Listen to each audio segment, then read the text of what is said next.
Good morning, everyone. Hope you all are enjoying your holidays, or I should say your vacations. But it's really long now. You are bored, and you must have been waiting for your video to come. And here we are. For you especially, we are making today's video, and hope you will enjoy it. आपकी पिछली class means class 8 तक आपने शायद English language को इस तरह से देखा होगा तो समझा नहीं होगा, और समझा भी होगा तो शायद याद नहीं होगा। आज हम उसे उस तरह से देखेंगे, समझेंगे और याद भी रखेंगे। ये video specially it is made for you.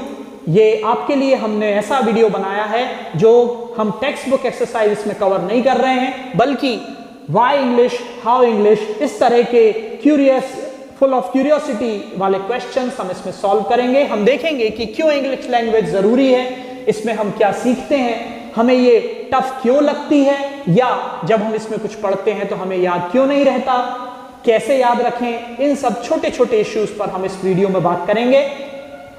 शायद आपको इससे, एंड आई एम श्योर आपको इससे काफी हेल्प मिलेगी, और इंग्लिश लैंग्वेज के प्रति जो कभी कभी हमारा एक रिलक्टेंस होता है वो शायद दूर होगा, एंड आप इसकी तरफ और आगे बढ़ेंगे और आगे सीखने के लिए आप इंस्पायर होंगे। सबसे पहली बात, इंग्लिश लैंग्वेज क्या है? English language is foreign language, but ऐसे तो हमारे पास पूरे वर्ल्ड में थाउजेंड्स ऑफ लैंग्वेजेस हैं जो हमारी अपनी नहीं है, which were not originated in our country, जो बाहर की हैं। पर इंग्लिश लैंग्वेज जो है in the due course of time, समय के साथ साथ काफ़ी फेमस हो गई, और हम इसे international language of complete communication, ऐसे कई नामों से जानने लगे। ऐसा माना जाता है कि इंग्लिश लैंग्वेज सीखने से आपके कैरियर में, आपके आगे की क्लासेस में, आपकी पढ़ाई में, हर तरह से इंग्लिश लैंग्वेज आपको सपोर्ट करती है। इसका सबसे पहला शायद कारण यह है कि आज भी जब दूसरे लैंग्वेजेस में भी हमें मटेरियल अवेलेबल होते हैं, जैसे नेट और अदर सुविधाओं के ऊपर हमें हिंदी में भी मटेरियल्स मिलने लगे हैं, पर आज भी बेसिक और डीप एंड डिटेल्ड एक्सप्लेन्ड चीज़ें हमें इंग्लिश लैंग्वेज में अवेलेबल होती हैं। और उस लैंग्वेज में हमारी कमज़ोरी, if we are lagging behind, हमें वो लैंग्वेज की कमज़ोरी बड़ी दिक्कत देती है, और हमें किसी भी चीज़ को समझने में, या उसे लॉन्ग टाइम तक याद रखने में, या याद करके लिखने में काफ़ी परेशानी महसूस होती है। तो सबसे पहले तो इंग्लिश लैंग्वेज इसलिए आनी चाहिए क्योंकि काफ़ी हद तक हमें जो मार्केट में स्टडीज़ का मटेरियल अवेलेबल होता है वो इंग्लिश लैंग्वेज में ज़्यादा होता है, बिकॉज इस लैंग्वेज को लगभग सभी देशों में पढ़ाया जाता है। कहीं ये अनिवार्य भाषा है, कहीं वैकल्पिक, कहीं इसको ऑप्शनल लैंग्वेज के तौर पे लिया जाता है, यानी आप लेना चाहें तो लें वरना ना लें, और कहीं कहीं ये कंपलसरी होती है, यानी आपको सारे सब्जेक्ट्स के बीच में इंग्लिश लैंग्वेज को पढ़ना पड़ता है। हमारे यहाँ हम इंग्लिश को पढ़ते हैं लगभग हर क्लासेस में।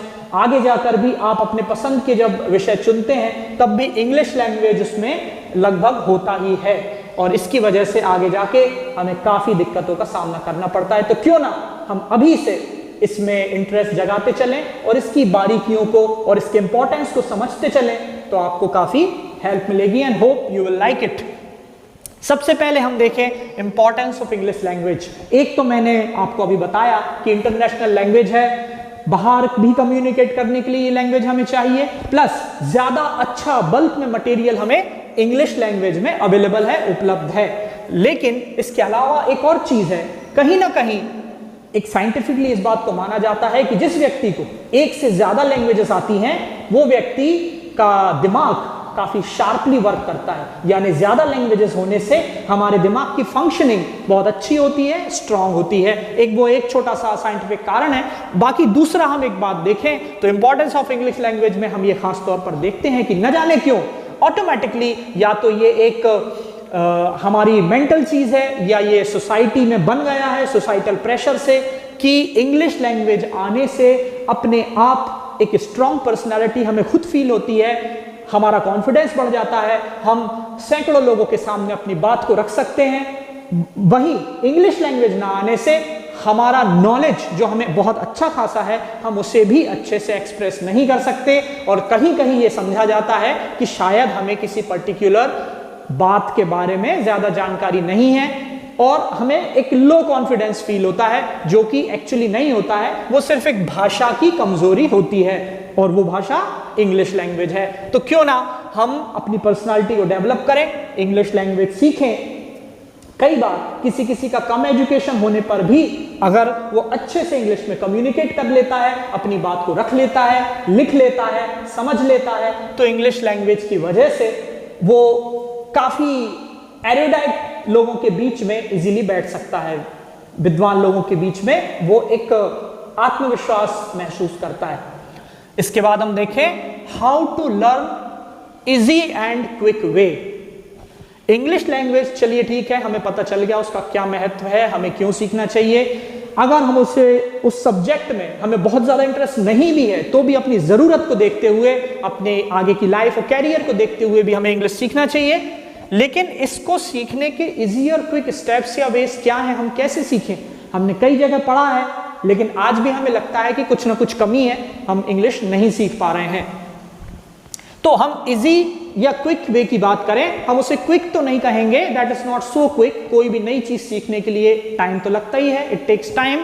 पर हमने क्विक इसलिए कहा क्योंकि अन्य भाषाओं की तुलना में, in comparison with other languages, अगर हम देखें तो शायद इंग्लिश सीखना सबसे आसान है। आपने कई जगह एडवर्टाइजमेंट और विज्ञापन देखे होंगे, 30 दिनों में, 60 दिनों में, 90 डेज में इंग्लिश सीखें, पर डे 1 आवर पढ़ें, इंग्लिश सीखें, किसी बुक से, किसी वीडियो से, ऐसे हम कई चीजें देखते हैं। तो क्या ये वाकई संभव है?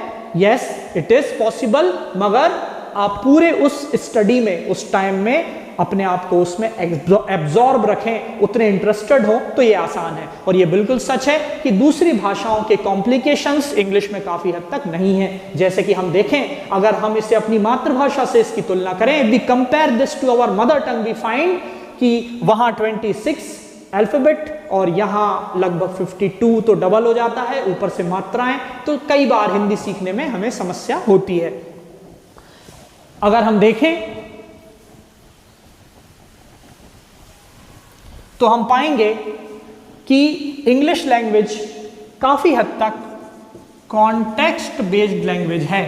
कॉन्टेक्स्ट यानी संदर्भ, यानी एक ही बात के अलग अलग मतलब हो सकते हैं अलग अलग सिचुएशंस में। ऐसा हिंदी में भी होता है, पर इंग्लिश में कुछ ज्यादा होता है, इसलिए इसे संदर्भ पर आधारित यानी कॉन्टेक्स्ट बेस्ड लैंग्वेज कहा जाता है। इसके कुछ हम वेज देखें कि हम इंग्लिश को कैसे सीखें। सबसे पहली चीज इंग्लिश में जो हमें आनी चाहिए वो है वर्ड पावर। जितनी ज्यादा हमें शब्दों का यानी इंग्लिश लैंग्वेज के वर्ड्स का नॉलेज होगा, उनके मीनिंग का नॉलेज होगा, उतना जल्दी हम उसको समझ पाएंगे, बोल पाएंगे, लिख पाएंगे। ऐसा क्यों? आप देखिए, जब हमें किसी भाषा के वाक्यों को बनाने का नियम नहीं पता होता, तब भी सिर्फ शब्दों का अर्थ मालूम होने से हम उस भाषा में कही या लिखी हुई बात को समझ सकते हैं। अगर मैं आपके सामने हिंदी का कोई वाक्य उल्टे सीधे तरीके से लिखूं, तब भी आप उसका शायद अर्थ लगा लेंगे।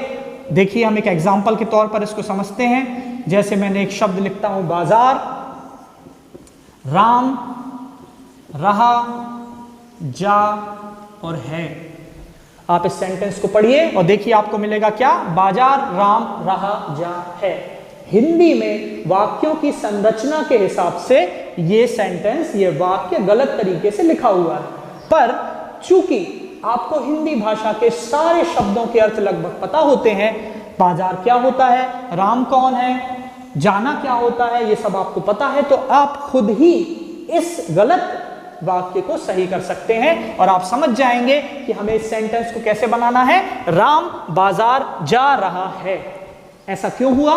क्योंकि आप हिंदी के सारे शब्दों को जानते हैं। अब आप क्या करें? इंग्लिश के शब्दों को कैसे सीखें? ये सबसे बड़ा क्वेश्चन है। इसका एक छोटा सा सॉल्यूशन है सिचुएशनल लर्निंग। सिचुएशनल लर्निंग क्या है?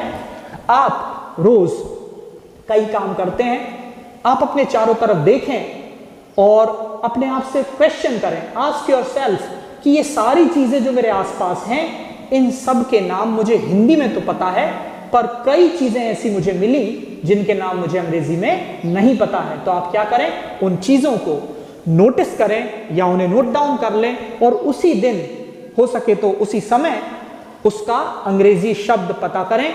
ऐसे में उसके साथ एक सिचुएशन जुड़ जाती है और आपको वो हमेशा के लिए याद हो जाता है। आप डिक्शनरी यानी शब्दकोश लेकर बैठेंगे, आप एक पेज याद करेंगे, अगला भूल जाएंगे, जब अगला याद करेंगे तो उससे पीछे के 2 भूल जाएंगे। उसमें हमारी पढ़ाई कुछ इस तरह होती है, आपने इस पॉइंट से पढ़ना शुरू किया, आप आगे बढ़ रहे हैं, लेकिन ये पीछे से मिटता चला जाता है और वो लाइंस, वो शब्द आपके दिमाग से डिसअपीयर हो जाते हैं कंप्लीटली। तो एक सिचुएशन से जुड़ा होने पर वो याद रहते हैं। तो पहली चीज इस तरह से आप वर्ड पावर, तो हमारा पहला सबसे जरूरी चीज है लैंग्वेज को सीखने के लिए वर्ड पावर। दूसरा, उसके बाद आता है कंस्ट्रक्शन ऑफ सेंटेंसेस, जिसके लिए हम इंग्लिश में क्या पढ़ते हैं, टेंस। टेंस हमें क्या सिखाता है, किस तरह वाक्य को उस भाषा में सही तरीके से बनाया जाए। अगर आपके टेंस सारे क्लियर हैं, अगर आपको अच्छे से टेंस आते हैं, तो आप बहुत ही आसानी से इन सीखे हुए शब्दों को सही संरचना में, सही स्ट्रक्चर में टाइम के हिसाब से लगा सकते हैं और आपका एक अच्छा सेंटेंस तैयार हो जाएगा। और ऐसे छोटे छोटे वाक्यांशों से, पार्ट्स ऑफ सेंटेंसेस से आपका पूरा वाक्य, आपकी पूरी स्टोरी बन सकती है, जो आपको बोलना है या जो आपको लिखना है। तो इस तरह से वर्ड पावर के बाद सेंटेंस का राइट कंस्ट्रक्शन वे आपको सीखना है, जिसके लिए आपको कुछ टेंस और कुछ दूसरे स्ट्रक्चर सीखने होते हैं, जिनको हम मॉडल वर्ब्स कहते हैं। मॉडल वर्ब्स कहां काम आते हैं? मॉडल वर्ब्स वो चीजें हैं जो मूड्स को शो करते हैं, सलाह, गुस्सा, दुख, खुशी, इस तरह के जब हम मूड्स को शो करना होता है तो हमें कुछ मॉडल वर्ब्स की जरूरत पड़ती है। आपने सुना होगा जरूर, should, would, can, could, might, ये सब मॉडल वर्ब्स हैं जो इस मूड्स को शो करती हैं। तो हम 3 चीजों पर अगर ध्यान देंगे तो बहुत ही जल्द हम इंग्लिश लैंग्वेज में काफी अच्छे हो सकते हैं। इंग्लिश लैंग्वेज एक टेक्नोलॉजी लर्निंग की तरह है। जिस तरह मोबाइल वगैरह, कंप्यूटर वगैरह के कुछ फंक्शंस हमें कोई चलाना सिखा दे तो प्रैक्टिस से ऑटोमेटिकली हम आगे की चीजें सीख जाते हैं। आप देखिए, जब हमारे पुराने लोग, हमारे पेरेंट्स या ग्रैंड पेरेंट्स जब पढ़ते थे तो कंप्यूटर की शिक्षा उनके पास नहीं थी, पर आज अगर वो उस फील्ड में कुछ काम कर रहे हैं या उसकी हेल्प ले रहे हैं तो वो धीरे धीरे मोबाइल और कंप्यूटर चलाना सीख गए। क्यों? क्योंकि टेक्नोलॉजी एज के हर टाइम पर इंटरेस्टिंग होती है, पर लैंग्वेज कहीं ना कहीं हमें एक समय के बाद हल्का सा बोर कर देती है, या यूं कहें कि सीखने में समस्या होती है। जैसे आज आपको आप किसी बड़े को देखिए, आप अपने फादर, मदर, ग्रैंडफादर, ग्रैंडमदर, इन लोगों को देखिए, अगर इनसे आप कहें कि आज जाकर कोई भारत की, इंडिया की दूसरी क्षेत्रीय भाषा, कोई रीजनल लैंग्वेज सीख लो, जैसे तमिल, तेलुगु, तो शायद इन्हें बहुत परेशानी होगी या ये कहें कि नहीं सीख पाएंगे। तो फिर क्या करें? इसी तरह इंग्लिश लैंग्वेज को सही उम्र में सीखना शुरू करें, जो कि आपकी है, तो आप बहुत ही जल्दी यू विल बी परफेक्ट और आप खुद से सेल्फ लर्निंग करने लगेंगे, अपडेशन अपने आप होते रहेंगे। तो ये 3 चीजें, अपने वोकैब्स यानी वर्ड पावर, उनको सही ढंग से लिखने का तरीका या बोलने का तरीका, कंस्ट्रक्शन वे यानी टेंस, और कुछ मॉडल वर्ब्स, ये 3 चीजें सीखें। वैसे तो और भी काफी चीजें हैं, मगर इन 3 पर स्पेशली सेंट्रलाइज्ड वे में फोकस करें तो आप बहुत ही जल्दी इंग्लिश में परफेक्ट हो जाएंगे। देखें इसके बाद point number 3, formal informal ways या इनफॉर्मल लैंग्वेज। फॉर्मल आप जानते हैं, हिंदी में हम उसे बोलते हैं औपचारिक, और इनफॉर्मल अनौपचारिक। अनौपचारिक यानी इनफॉर्मल बात हम कब करते हैं? जब हम आपसी हम उम्र के लोगों में, अपने पीयर ग्रुप में, अपने एज के ग्रुप में या अपने घर में बात करते हैं। जबकि फॉर्मल लैंग्वेज हम स्पेशली लिखने में या किसी अच्छी जगह से हमें स्पीच देना हो, भाषण देना हो, कुछ टॉपिक के ऊपर कोई वाद विवाद, ये सब चीजें होती हैं, तब हम फॉर्मल लैंग्वेज का यूज करते हैं। वैसे तो हमें दोनों लैंग्वेजेस आनी चाहिए, दोनों तरीके आने चाहिए, फॉर्मल, इनफॉर्मल, पर पहले हम स्टार्ट फॉर्मल से करते हैं। Informal language automatically in the due course of time साथ साथ समय के हम सीखते चले जाते हैं। तो ये तो एक जनरल आइडिया है कि लैंग्वेज दो तरीके से यूज होती है, फॉर्मल, इनफॉर्मल। इसमें कई चीजें हैं, कुछ शब्द भी ऐसे होते हैं जो फॉर्मली अलग यूज होते हैं, इनफॉर्मली अलग यूज होते हैं। तो हमने देखा importance of language, how to learn, easy and quick way. इसमें हम देखें word power, tense, modal verbs. इसके बाद उसके दो तरीके, two ways, formal and informal. और इसके बाद फोर्थ एक खास चीज है जो आई डोंट नो आपने सुनी होगी या नहीं, आई होप सुनी हो, नहीं सुनी तो आपको समझ आ जाएगी, लिटरेरी और फिगरेटिव। इसे जरा ध्यान से समझें, बहुत काम की चीज है, नाम से शायद समझ ना आए। लिटरेरी और फिगरेटिव का मतलब होता है एक बात को जस का तस, एज इट इज, उसको एक भाषा से दूसरे भाषा में अनुवाद कर देना, मतलब सोर्स लैंग्वेज और टारगेट लैंग्वेज। फिगरेटिव यूज यानी किसी बात को इस तरह कहा जाए कि उसका शाब्दिक अर्थ वो ना हो, बल्कि जो मीनिंग उसको समझाया जा रहा है सामने वाले को या कन्वे किया जा रहा है, वो उसको ऑटोमेटिकली समझ आ जाए। जैसे अगर मैं कहूं ही रन्स वेरी फास्ट, तो ये एक लिटरेरी वे में मैंने बोल दिया, मेरी बातों का अर्थ वैसा ही है जैसा मैंने बताया। ही रन्स वेरी फास्ट यानी वो बहुत तेज दौड़ता है। अगर मैं बोलूं ही रन्स लाइक विंड, वो हवा की तरह दौड़ता है, तो यहां भी उसका मतलब तेज ही चलना हुआ। हवा की तरह दौड़ना, कोई धीरे चलना तो होगा नहीं। तो ये उसका फिगरेटिव वे है। तो ये हमें तब आता है जब हमें उसका लिटरेरी वे आए। शुरुआत में एट द बिगिनर्स लेवल, आप देखें इंग्लिश लैंग्वेजेस में 3 लेवल होते हैं, पहला बिगिनर, दूसरा इंटरमीडिएट और तीसरा एडवांस्ड। अगर हम बिगिनर लेवल पर हैं, वो हमें खुद समझ आ जाता है। अगर हम बिगिनर लेवल पर हैं तो हम लिटरेरी यानी जस का तस ट्रांसलेशन मेथड से इंग्लिश को पढ़ते हैं या लिखते हैं या बोलते हैं। जैसे हमें कोई बात करनी है और हम बोलें कि ये चीज आवश्यकता से बहुत कम है, जरूरत से कम है, इसी को अगर हम एक कहावत में बोल दें, एक प्रोवर्ब का यूज करके बोल दें, तो वो फिगरेटिव हो जाएगा। क्योंकि सबको उस कहावत का, उस प्रोवर्ब का अर्थ पता होगा, तो वो हमारे बात के कहने का मतलब समझ जाएंगे। जब हम बिगिनर लेवल पे होते हैं तो हम बात को ट्रांसलेट करते हैं, लेकिन बाद में जब हम इंप्रूव करते हैं तो हम मैसेज ट्रांसलेशन करने लगते हैं। आपने कई जगह जोक्स में या कॉमिक वे में सुना होगा कि इंग्लिश मुझे आती है, इंग्लिश कम्स टू मी। तो आप देखिए, इंग्लिश मुझे आती है हिंदी के हिसाब से तो सही सेंटेंस है, पर इंग्लिश कम्स टू मी एक गलत सेंटेंस है। अगर हम बोलें सड़क पर गोलियां चल रही हैं, और अगर हम उसका ट्रांसलेशन वैसा का वैसा कर दें तो शायद ट्रांसलेशन होगा bullets are walking on the road, पर ये तो गलत है, आप जानते हैं इंग्लिश के हिसाब से। तो फिर क्या होगा, there is firing on the road. तो इंग्लिश हिंदी से थोड़ी सी अलग हुई, मैसेज कन्वे हुआ, शाब्दिक अनुवाद नहीं किया गया।